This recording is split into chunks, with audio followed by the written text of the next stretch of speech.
उद्योग आधार जो होता है ना, ये उद्योग आधार जो छोटे बिजनेस वाले लोग होते हैं उनके लिए यह होता है, या गवर्नमेंट ने अभी एमएसएमई जो बोलते हैं उन लोगों के लिए लॉन्च किया गया है। क्योंकि बड़े बिजनेस वाले जो लोग होते हैं वो लोग तो अपना जीएसटी बनवा के अपनी फर्म का रजिस्ट्रेशन करा लेते हैं, परंतु जो छोटे बिजनेस वाले लोग होते हैं उनको यह उद्योग आधार बनवाना चाहिए।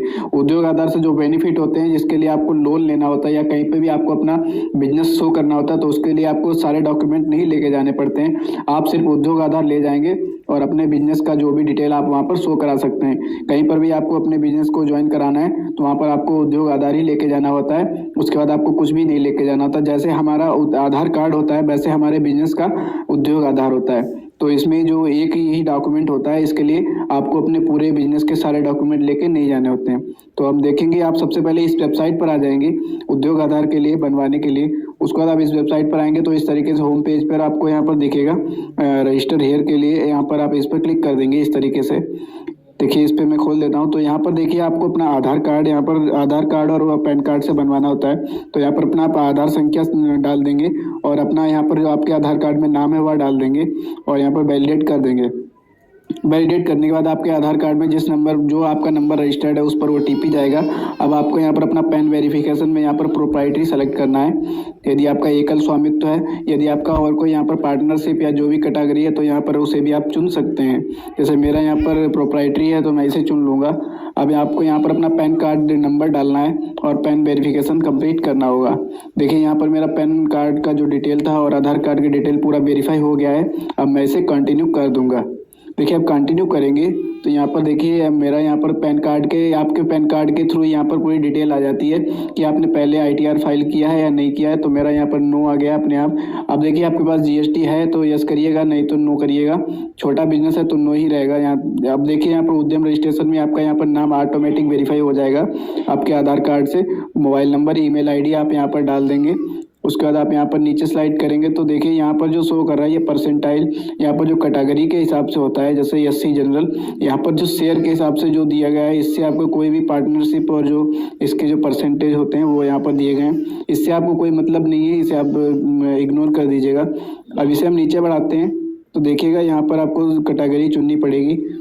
जैसे मेरा यहाँ पर जनरल था, मैंने जनरल कर दिया। अब आपको जेंडर चुनना पड़ेगा और यहाँ पर यदि आप दिव्यांग हैं तो यस करेंगे, नहीं तो नो करेंगे। अब देखिए यहाँ पर उद्यम का नाम यानी कि आपकी जो शॉप है उसका नाम लिखेंगे और नीचे भी सेम वही नाम रहेगा यूनिट में। उसके बाद आपको यहाँ पर देखिए लोकेशन में जो आपका यहाँ पर है, जो आप इसे ऐड यूनिट करेंगे, जैसे मैं अभी दिखा देता हूँ ऊपर स्लाइड करके। जैसे मैंने यहाँ पर सीएससी डाला और ऐड यूनिट किया है। तो अब देखिए यहाँ पर सेलेक्ट करने का सीएससी ऊपर जो आ गया, जो आप लिखेंगे वही आ जाएगा। अब आपको यहाँ पर अपनी जो शॉप है उसका पूरा एड्रेस डालना है।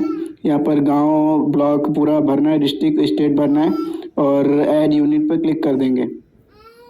उसके बाद आप देखिए यहाँ पर 13 नंबर पर आएंगे। आपको जो कार्यालय का पता है यहाँ पर भी आपको सेम एड्रेस ही डाल देना है। जो आपके शॉप का एड्रेस है वही यहाँ पर भी डाल देंगे सेम पूरा। नीचे आ जाएंगे तो यहाँ पर देखिए 14 नंबर कॉलम में आपको यहाँ पर बोला जा रहा है कि आपने पहले से रजिस्ट्रेशन किया है तो यहाँ पर इसे चुनेंगे, यदि नहीं किया है तो यानी ही रहने देंगे। अब देखिए स्टेटस ऑफ इंटरप्राइजेज में आपको यहाँ पर जो आपकी तारीख डालनी है कि आपका बिजनेस कब से चल रहा है या अभी नहीं चला है, तो आप कब से उसे स्टार्ट करने वाले हैं। अब देखिए ये बी नंबर सेक्शन में आपको बताया जा रहा है कि आपका यदि बिजनेस रनिंग में है तो आप यस करेंगे, यदि नहीं है तो नो करेंगे। यदि नो करेंगे तो ये डेट नहीं भरनी पड़ेगी, यदि यस करेंगे तो आपको डेट भरनी पड़ेगी आपने कब से अपना बिजनेस स्टार्ट किया है। तो दोनों डेट सेम ही रहेंगी। उसके बाद आपको अपनी बैंक की डिटेल भरनी पड़ेगी पूरी। उसका 17 नंबर में देखिए आपको यहाँ पर जो मेजर एक्टिविटी होती है, तो यहाँ पर आपका बिजनेस मैन्युफैक्चरिंग में आ रहा है या सर्विस में आ रहा है, ये अपने अनुसार आप चुनेंगे। जैसे यदि आप कोई मैन्युफैक्चरिंग करते हैं तो मैन्युफैक्चरिंग में रहेगा, मेरा यहाँ पर सर्विस में रहता है तो मैं सर्विस करूँगा। और यहाँ पर जो एनआईसी कोड होते हैं इन्हें आपको बहुत ध्यान से भरना होता है। मैं अभी बताऊँगा इन्हें किस तरीके से करना है। देखिए मैं यहाँ पर सर्विस कर देता हूँ, ऊपर भी सर्विस कर देता हूँ। अब देखिए सर्विस करेंगे तो यहाँ पर आपको 17 नंबर में एक और यहाँ पर कॉलम दिखेगा जो कि ट्रेडिंग है और नॉन ट्रेडिंग है। तो अब हम देखेंगे यहाँ पर मेरा जो ट्रेडिंग है तो मैं ट्रेडिंग कर दूंगा। और एनआईसी कोड में आप नीचे यहाँ पर इनसे सेलेक्ट कर सकते हैं इस तरीके से। जैसे देखिए मैं यहाँ पर कर देता हूँ नीचे स्लाइड करके। यहाँ पर मैं इंश्योरेंस वाला जो है मेरा इंश्योरेंस है तो मेरा इंश्योरेंस कर देता हूँ। यहाँ पर लाइफ इंश्योरेंस का मेरा है काम। और यहाँ पर देखिए आप यहाँ पर जो कोड के अनुसार भी कर सकते हैं। यहाँ पर यदि आपको अपने बिजनेस का एनआईसी कोड नहीं पता है तो आप गूगल पर सर्च कर सकते हैं, अपना बिजनेस का नाम डाल के एनआईसी कोड आपका निकल आएगा। जैसे मैं यहाँ पर जो इस तरीके से सेलेक्ट कर देता हूँ लाइफ इंश्योरेंस, और यहाँ पर लाइफ इंश्योरेंस आप यहाँ पर जहाँ पर मैंने 65 लिखा है यहाँ पर आप लाइफ इंश्योरेंस लिखेंगे तो भी आपका यहाँ पर बिजनेस शो कर देगा। जैसे अगर आपका साइबर कैफ़े है तो आप साइबर कैफ़े लिख देंगे तो आ जाएगा।